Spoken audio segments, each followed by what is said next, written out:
बिहारी वाजपेयी की पुण्यतिथि पर किया गया याद। सीएम धामी, प्रदेश अध्यक्ष समेत कई दिग्गजों ने दी श्रद्धांजलि। उत्तराखंड में एकल सदस्यीय समर्पित आयोग ने सौंपा प्रतिवेदन। सीएम धामी को सौंपा प्रतिवेदन। स्थानीय निकायों में पिछड़े वर्ग के आरक्षण के लिए दिया गया प्रतिवेदन।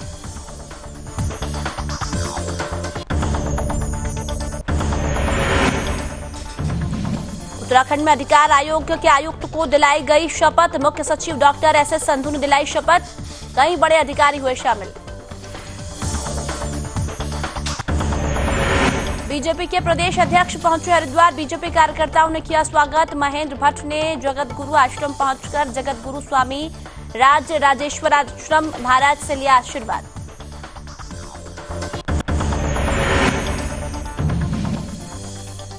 धूमधाम से मनाया गया स्वतंत्रता दिवस। डीएम के नेतृत्व में चलाया जागरूकता अभियान।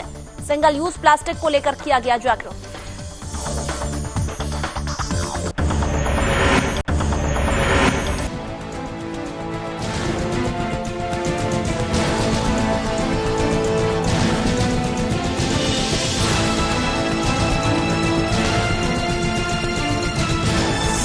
आप देख रहे हैं सुदर्शन न्यूज।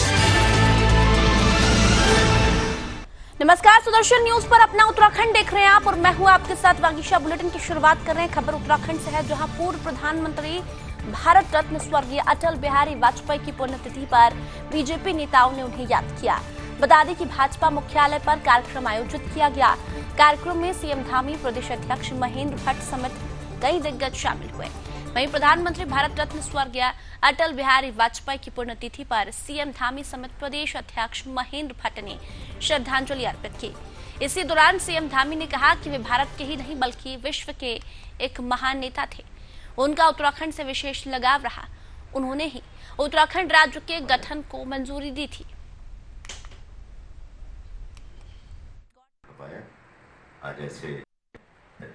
अटल जी की पुण्यतिथि हम जैसे कार्यकर्ता जो उनके उद्बोधनों से ही कार्यकर्ता के ऊपर खड़े हुए हैं।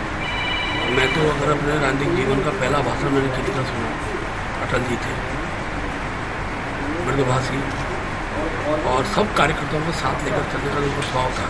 मुझे ध्यान है जब ऋषिकेश आए थे तो जैसे ही वो मन से खड़े हुए तो उन्होंने मेरा हाथ पकड़कर बाहर तक हम साथ साथ आए। तो इतना स्नेह, चाहे वो छोटा कार्यकर्ता हो बड़ा कार्यकर्ता हो, उन सबसे प्राप्त होता था। उत्तराखंड राज्य के विषय को तो उत्तराखंड राज्य के आंदोलन के दर्द को अगर किसी ने समझा, अटल जी थे। आज राज्य के रूप में उनको ये राज्य प्राप्त हुआ है। अटल जी का जो योगदान है वो सदैव हमारे लिए स्मरणीय रहेगा।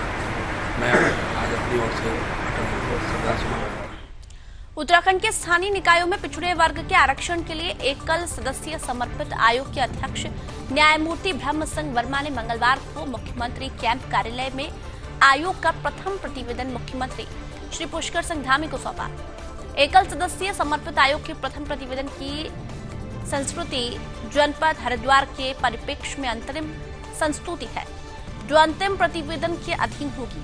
आपको बता दें, आयोग के अंतरिम प्रतिवेदन में हरिद्वार में अन्य पिछड़ा वर्ग के आरक्षित कुल 54.13% प्रधान पदों के सापेक्ष एकल समर्पित आयोग द्वारा कुल 69 पदों की संस्तुति की है।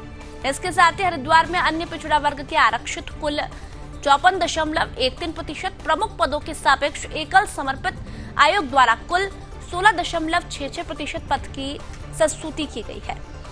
ट्रिपल टेस्ट की प्रक्रिया राज्य के अन्य 12 जनपदों में पूर्ण न होने के कारण जनपद हरिद्वार में अध्यक्ष जिला पंचायत पद के आरक्षण के संबंध में आयोग द्वारा कोई संस्तुति नहीं की गई है।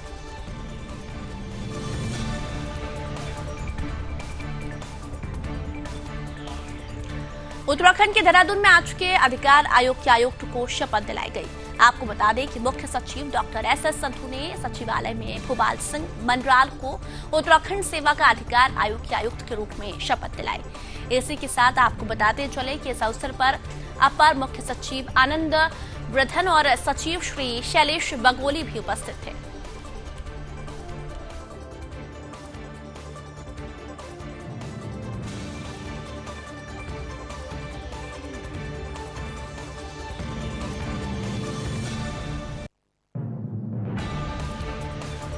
बीजेपी के प्रदेश अध्यक्ष महेंद्र भट्ट हरिद्वार दौरे पर पहुंचे, जहां बीजेपी के प्रदेश अध्यक्ष का बीजेपी कार्यकर्ताओं ने जोरदार स्वागत किया।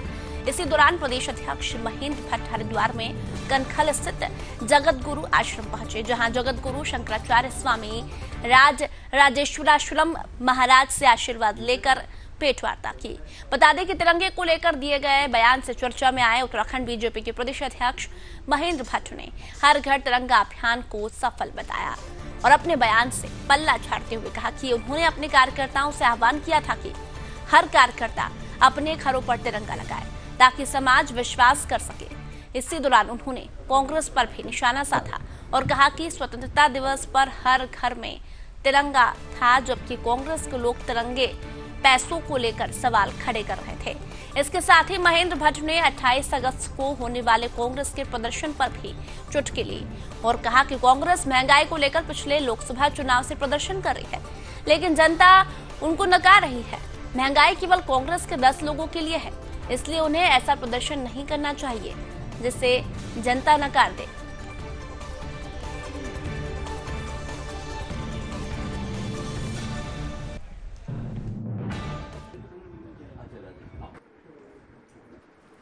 सारे विषयों को लेकर रहता है और हम ही नहीं, हमारे सभी जो मार्गदर्शक नेता भी उनका भी आना होता है और ऐसे महापुरुषों के आशीर्वाद से ही हम आज पार्टी हमारी इस स्थान पर खड़ी है। कोई घर नहीं था जहाँ तिरंगा न लगा हो और वो तो सफलता थी।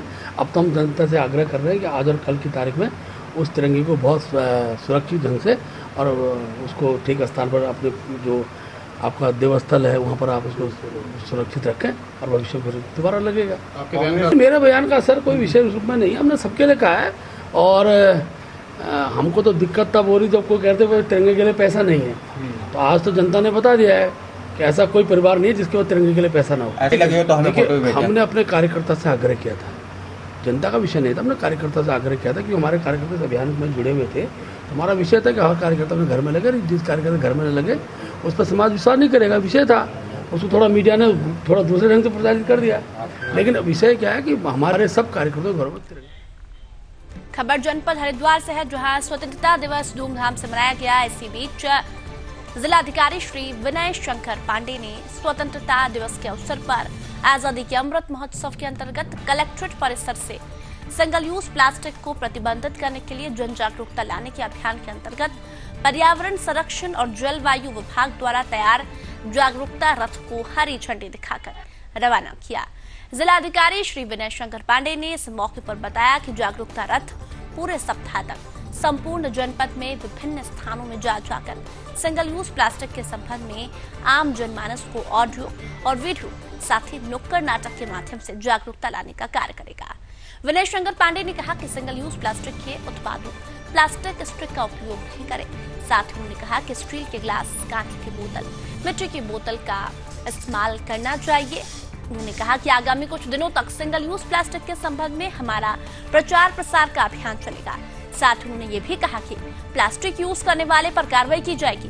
जिलाधिकारी ने कहा कि पर्यावरण की रक्षा, हरिद्वार को साफ सुथरा रखने और भावी पीढ़ी का ध्यान रखते हुए हमें अपनी आदतों में सुधार लाते हुए प्लास्टिक के कैरी बैग के स्थान पर जूट और कपड़े से निर्मित कैरी बैग का प्रयोग करना चाहिए।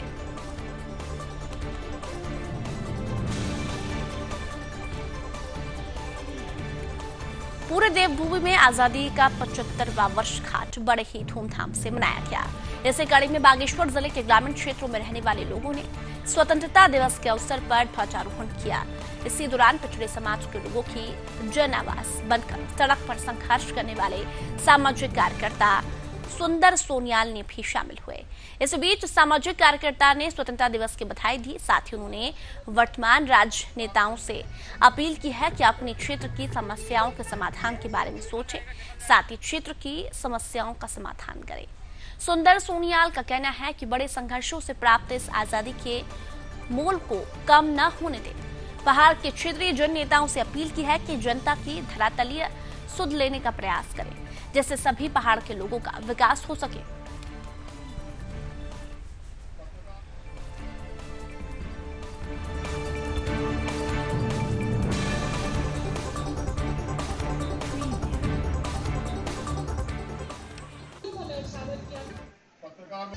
15 अगस्त है।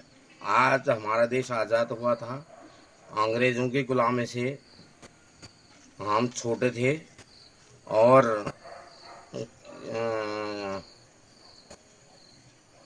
इस देश का संविधान बाबा साहब ने लिखा, अंबेडकर साहब ने, और नेहरू जी हो गए, महात्मा गांधी जी हो गए। इन लोगों ने लड़ाई लड़ी थी इस देश को आज़ाद करने के लिए। आज जो नेता हैं काम नहीं कर रहे हैं, वो बिल्कुल भी काम नहीं कर रहे हैं। हमारे लिए जो अधिकार होना चाहिए था वो अधिकार नहीं कर रहे हैं, हमारा हक छीन रहे हैं और इतना बड़ा हक छीन रहे हैं, राशन पानी बंद कर दिया हमारा।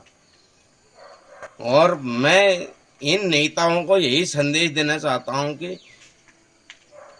क्षेत्र की जनता के लिए कुछ काम करें। खबर उत्तराखंड के देहरादून से है, जहां उस समय हड़कंप मच गया जब 2 दिन पहले मामूली विवाद में सरेआम फायर झोंकने वाले बदमाशों ने रविवार को फिर विधौली में ग्रामीणों के साथ मारपीट की। बता दें कि मारपीट के दौरान बदमाशों ने फायर भी झोंके, जिसमें ग्राम प्रधान बाल बचे। वहीं वारदात के बाद मौके पर भारी संख्या में लोग इकट्ठा हो गए। वहीं भीड़ को देखते हुए बदमाश मौके से फरार हो गए। इसके बाद आक्रोशित ग्रामीणों ने आरोपित की गिरफ्तारी के लिए प्रेमनगर थाने में शिकायत की। ग्राम प्रधान की तहरीर पर पुलिस ने मुकदमा दर्ज कर मुख्य आरोपी समेत 12 लोगों को गिरफ्तार कर लिया। फिलहाल आरोपियों से मामले में पूछताछ जारी है।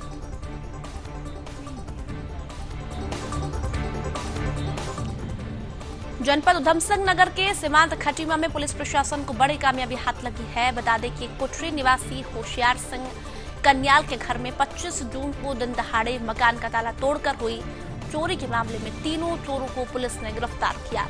इसी दौरान पुलिस ने चोरी का माल समेत एक मोटरसाइकिल भी पुलिस ने बरामद की।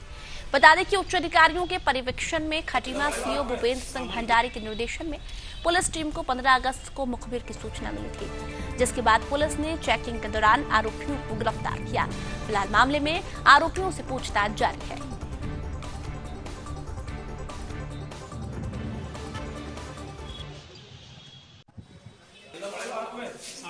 ये यहाँ कोटरी में एक होशियार सिंह हैं, उनके घर पर जो है चोरी हुई थी, तो उसका खुलासा करने के लिए यहाँ हमारे खटीमा कोतवाल ने और हमारे द्वारा जो है यहाँ एक टीम गठित की गई थी।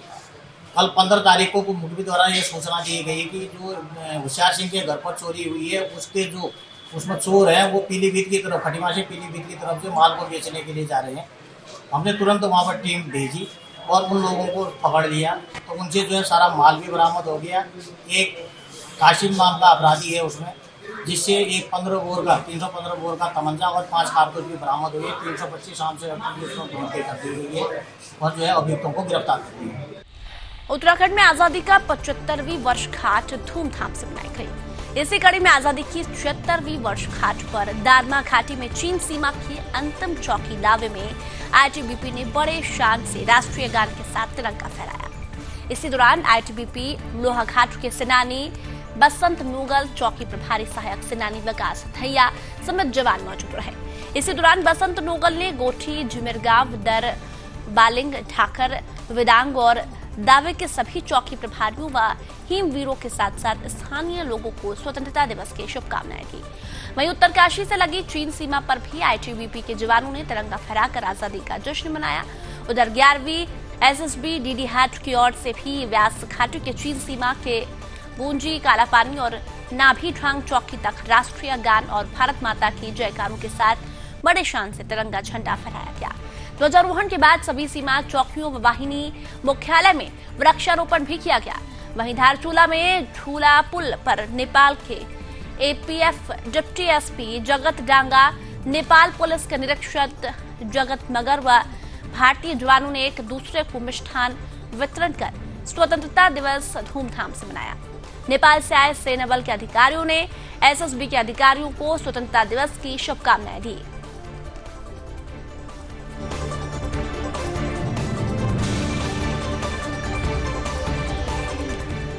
पूरे देश में आजादी का अमृत महोत्सव धूमधाम से मनाया गया। इससे कड़ी में रुड़की के निजी स्कूल में ध्वजारोहण किया गया, जिसमें प्रबंधक, निदेशक, प्रधानाचार्य, पूर्व सैनिक शामिल हुए।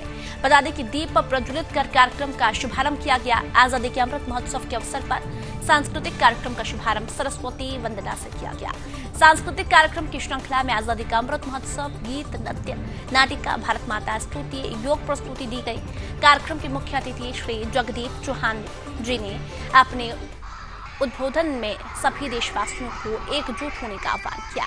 उन्होंने कहा है कि स्वतंत्रता सेनानियों के बलिदान, स्वतंत्रता का महत्व और आधुनिक भारत के निर्माण में नागरिकों के योगदान के महत्व को बताया। साथ ही उन्होंने कहा कि एकता, अखंडता, सजगता, जागरूकता और देशभक्ति की भावना के साथ हमें अपने देश को सर्वोच्च शिखर पर ले जाना है। छात्रों को स्वतंत्रता सेनानियों के बलिदान, स्वतंत्रता का महत्व और आधुनिक भारत के निर्माण में नागरिकों और छात्रों का योगदान आवश्यक है।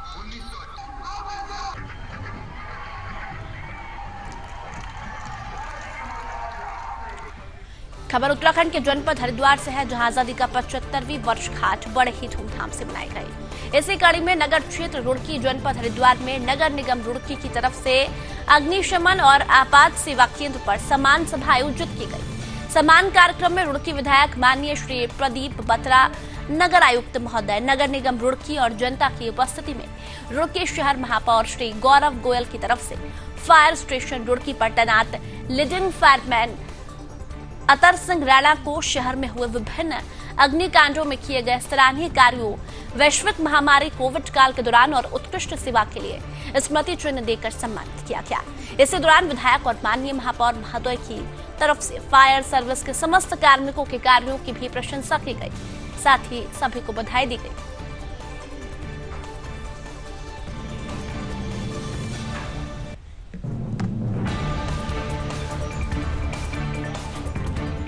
खबर उत्तराखंड के हरिद्वार से है, जहां पर पुलिस प्रशासन को बड़ी कामयाबी हाथ लगी है। बता दें कि पुलिस ने श्यामपुर थाना क्षेत्र में बीती 9 अगस्त को पुलिस को लूट की तहरीर देकर शिकायत दर्ज कराई थी। शिकायत के आधार पर दिन दहाड़े लूटपाट की घटना को अंजाम देने वाले आरोपियों की धरपकड़ के लिए वरिष्ठ पुलिस अधीक्षक के निर्देशों पर पुलिस टीमें गठित की गई। प्रेस वार्ता के दौरान एसपी सिटी स्वतंत्र कुमार ने बताया कि पीड़ित की तरफ से पुलिस को यह भी बताया गया कि लूटपाट की घटना को अंजाम देने वाले 4 युवक थे। जंगल में कबाड़ बेचने के बहाने से बुलाया गया था, जो बाइक और 12,000 नकद लेकर फरार हो गए थे। श्यामपुर थानाध्यक्ष अनिल चौहान ने लूट की घटना को अंजाम देने वाले आरोपियों को पकड़ने के लिए सघन चेकिंग अभियान के साथ साथ श्यामपुर क्षेत्र में संदिग्धों की गतिविधियों की जानकारियां जुटाई। इस प्रकरण में 4 आरोपियों को गिरफ्तार किया गया। पुलिस टीम को 15,000 रुपए नगद पुरस्कार की घोषणा की गई है। वहीं इस मामले में एसपी सिटी स्वतंत्र कुमार ने खुलासा करते हुए जानकारी दी। फिलहाल मामले में आरोपियों से पूछताछ जारी है। के व्यक्ति जो लाल डांग में कबाड़ का काम करते हैं, वो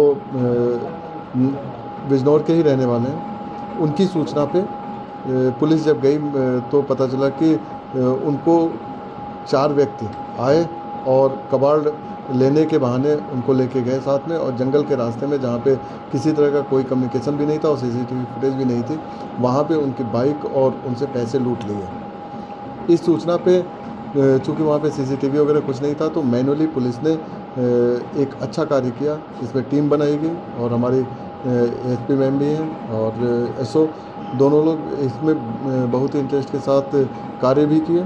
लगभग 100 लोगों से पूछताछ की गई जो कि उस रास्ते से उस समय गुजरे थे। इसके बाद कुछ थोड़ी बहुत टेक्निकल जो हमें लीड मिली थी, उसके आधार पे हम लोग संदिग्ध तक पहुँचे और संदिग्ध से पूछताछ में उन्होंने अपने जुर्म को कबूल किया।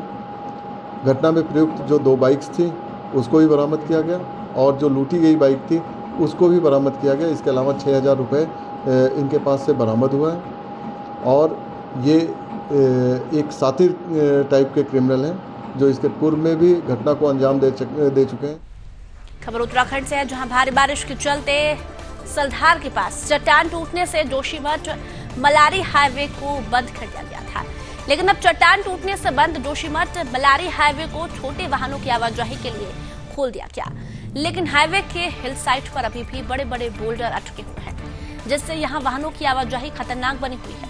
वहीं सड़क पर बड़े वाहनों की आवाजाही नहीं हो पा रही है। जिससे सेना के वाहनों की आवाजाही अभी भी रुकी हुई है। बता दें कि 2 दिन पहले जोशीमठ मलारी हाईवे चट्टान टूटने के कारण अवरुद्ध हो गया था। रविवार को दिन भर बीआरओ के मजदूर बोल्डरों को हटाने में लगे रहे, लेकिन हाईवे पर वाहनों की आवाजाही के लिए सुचारू नहीं हो पाया था। इससे नीति घाटी के ग्रामीणों के साथ साथ सीमा क्षेत्र में जा रहे सेना के वाहनों की आवाजाही ठप पड़ गई। जोशीमठ मलारी हाईवे बेहद तंग स्थिति में पहुंच गया। यहाँ कई जगहों पर भूस्खलन और भू धसाव हो रहा है। रैणी गांव के पास चट्टानी भाग से रह रहकर भूस्खलन हो रहा है। ग्रामीण बोल्डरों के ऊपर से ही जान जोखिम में डालकर आवाजाही कर रहे हैं। इधर बीआरओ के कमांडर कर्नल मनीष कपिल ने कहा कि हाईवे बड़े वाहनों की आवाजाही के लिए भी जल्द ही खोल दिया जाएगा।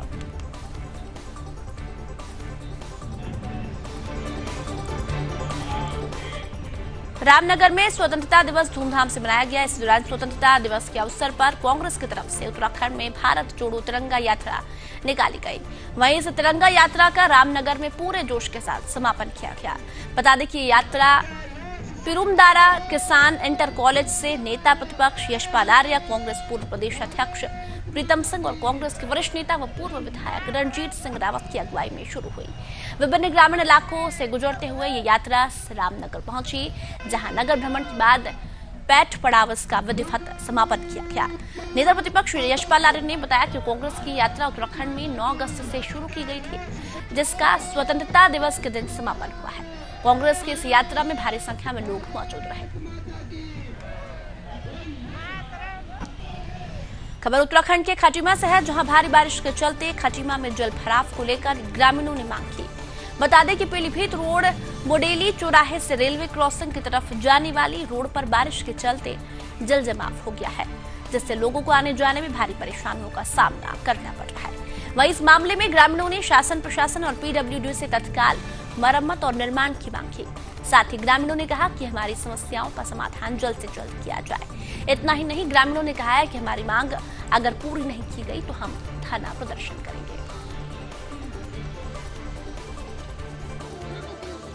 देखिए, पूर्व में भी मुंडेली गांव के जो निवासी मेरे पास आए थे। मुंडेली में रेलवे लाइन के पास दोनों साइड से और जो रोड है उसमें जो हमारी नालियाँ वो चौक हो चुकी है और उससे वहाँ जलभराव की स्थिति पैदा हो रही है और काफ़ी विकट समस्या है। कई लोगों को एक्सीडेंट्स भी हो गए हैं वहाँ पर। इसमें पीडब्ल्यूडी की रोड जा रही है, तो पीडब्ल्यूडी को हमने निर्देशित किया और देखते हैं इसमें क्या उपाय निकलता है, ताकि लोगों को किसी समस्या का सामना न करना पड़े। मैं दोबारा से एक बार पीडब्ल्यूडी को निर्देशित कर दूंगा, उससे प्राथमिकता के ऊपर लेंगे और यहाँ पर जल निकासी की व्यवस्था। खबर उत्तराखंड से है, जहां उत्तराखंड सरकार युवाओं के हित के लिए काम कर रही है। बता दें कि प्रदेश के कम पढ़े लिखे युवाओं को छोटे रोजगार के लिए अब अपना घर नहीं छोड़ना पड़ेगा। जल जीवन मिशन के तहत सरकार ऐसे युवाओं को नजदीकी ITI पॉलिटेक्निक से प्रशिक्षण देकर गांव में ही काम देगी। वो प्लम्बर, मिस्त्री बनकर पेयजल योजनाओं के रखरखाव, नए कनेक्शन, पुराने कनेक्शन से जुड़े काम करेंगे। प्रदेश भर में जल जीवन मिशन के तहत छोटी बड़ी मिलाकर 1,61,051 परियोजनाएं बन रही है। तमाम गांव ऐसे हैं जहां पहले से ही पेयजल योजनाएं चल रही है। जल जीवन मिशन के तहत इन योजनाओं की जिम्मेदारी विलेज वाटर सैनिटेशन कमेटी को दी जा रही है।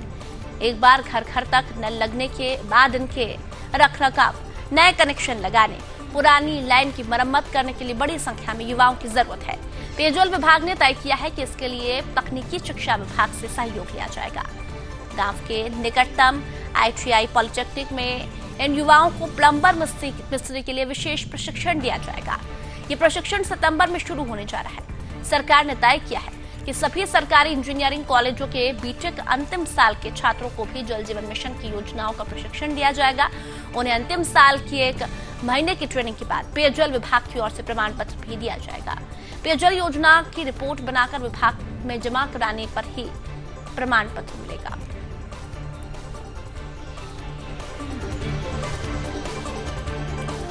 खबर उत्तराखंड से है, जहां देहरादून जिले के SSP दिलीप सिंह कुंवर ने बड़े स्तर पर दरोगा और इंस्पेक्टर के तबादले किए हैं। बता दें कि वरिष्ठ पुलिस अधीक्षक दिलीप सिंह कुंवर ने बड़े स्तर पर दरोगा और इंस्पेक्टर बदले हैं। इंस्पेक्टर सूर्यभूषण नेगी कोतवाली पटेल नगर के प्रभारी बनाए गए हैं। इसके अलावा 5 चौकी इंचार्ज बदले गए हैं। दरअसल तबादला लिस्ट में 13 इंस्पेक्टर व 16 दरोगा शामिल है।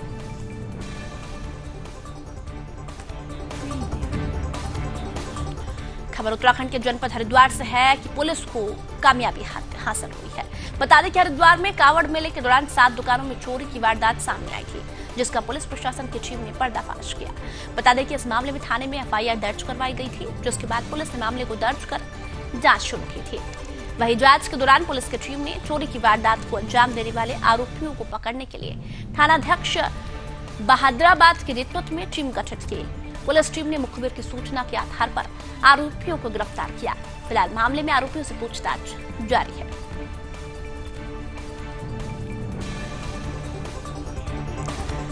खबर उत्तराखंड से है, जहां उस समय हड़कंप मच गया जब एक पति ने अपनी पत्नी की गोली मारकर हत्या कर दी। बता दें कि विकासनगर में एक महिला अपने पति से आपसी कहासुनी के चलते मायके चली गई थी, जिसके बाद पति ने कई बार पत्नी को ससुराल आने को कहा, लेकिन पत्नी घर नहीं लौटी, जिसके बाद गुस्साए पति ने ससुराल पहुंचकर गोली मारकर अपनी पत्नी की हत्या कर दी। स्थानीय लोगों ने मामले की सूचना पुलिस को दी। वहीं मौके पर पहुंची पुलिस ने मामले को दर्ज कर लिया है। साथ ही साथ मामले में पुलिस ने आरोपी पति के साथ उसके भाई को भी गिरफ्तार किया। आरोपी के पास से तमंचा और कुछ कारतूस बरामद हुए हैं। फिलहाल मामले में दोनों आरोपियों से पूछताछ जारी है।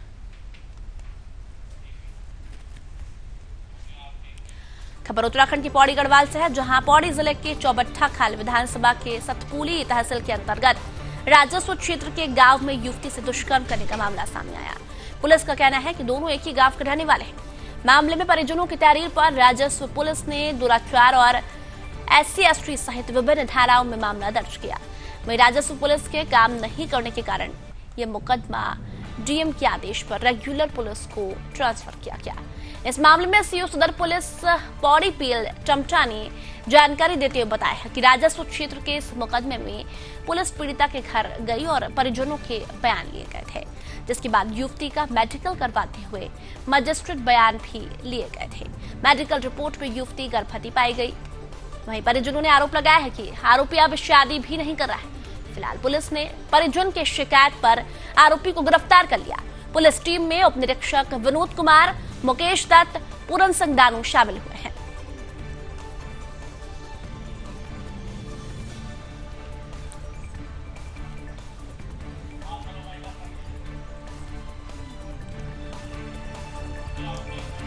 और अपना उत्तराखंड में फिलहाल इतना ही। आप देखते रहिए सुदर्शन न्यूज। जय हिंद।